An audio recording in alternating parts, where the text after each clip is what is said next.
নমস্কার। আজকে শোনাব একটি শিক্ষণীয় গল্প। এক স্বর্ণকারের কাহিনী। এক স্বর্ণকারের মৃত্যুর পর তার পরিবারটা বেশ সংকটে পড়ে গেল। খাদ্যবস্ত্রে দেখা দিল চরম অভাব। স্বর্ণকারের বিধবা স্ত্রী তার বড় ছেলেকে একটা হীরের হার দিয়ে বলল, এটা তোমার কাকার দোকানে নিয়ে যাও, সে যেন এটা বেচে কিছু টাকার ব্যবস্থা করে দেয়। ছেলেটা হারটি নিয়ে কাকার কাছে গেল।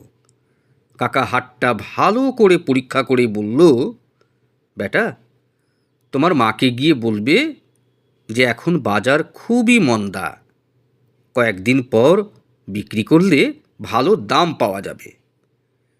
কাকা কিছু টাকা ছেলেটিকে দিয়ে বললেন, আপাতত এটা নিয়ে যাও, আর কাল থেকে তুমি প্রতিদিন দোকানে আসবে। আমি কোনো একদিন ভালো খদ্দের পেলেই যেন তুমি দৌড়ে হার নিয়ে আসতে পারো, তাই সারাদিন থাকবে। পরের দিন থেকে ছেলেটা রোজ দোকানে যেতে লাগলো। সময়ের সাথে সাথে সেখানে সোনা, রূপা, হিরে কাজ শিখতে আরম্ভ করল। ভালো শিক্ষার ফলে অল্প দিনেই খুব নামি জহুরিতে পরিণত হলো। দূর দূরান্ত থেকে লোক তার কাছে সোনাদানা বানাতে ও পরীক্ষা করাতে আসত। খুবই প্রশংসিত হচ্ছিল তার কাজ। একদিন ছেলেটির কাকা বলল, তোমার মাকে গিয়ে বলবে যে এখন বাজারের অবস্থা বেশ ভালো, তাই সেই হারটা যেন তোমার হাতে দিয়ে দেন। এখন এটা বিক্রি করলে ভালো দাম পাওয়া যাবে। ছেলেটি ঘরে গিয়ে মায়ের কাছ থেকে হারটি নিয়ে পরীক্ষা করে দেখল যে এটা একটা নকল হীরের হার। তাই সে হারটা আর কাকার কাছে না নিয়ে বাড়িতেই রেখে দিল। কাকা জিজ্ঞেস করল, হারটি এনেছ? ছেলেটি বলল, না কাকা, পরীক্ষা করে দেখলাম এটা একটা নকল হার।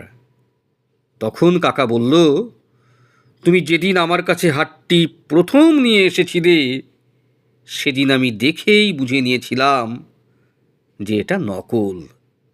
কিন্তু তখন যদি আমি তোমাকে এই কথাটা বলে দিতাম, তাহলে তোমরা হয়তো ভাবতে যে আজ আমাদের মন্দা সময় বলেই কাকা আমাদের আসল জিনিসকে নকল বলছে। আজ যখন এই ব্যাপারে তোমার পুরো জ্ঞান হয়ে গেছে, তখন তুমি নিজেই বলছো এটা নকল হার।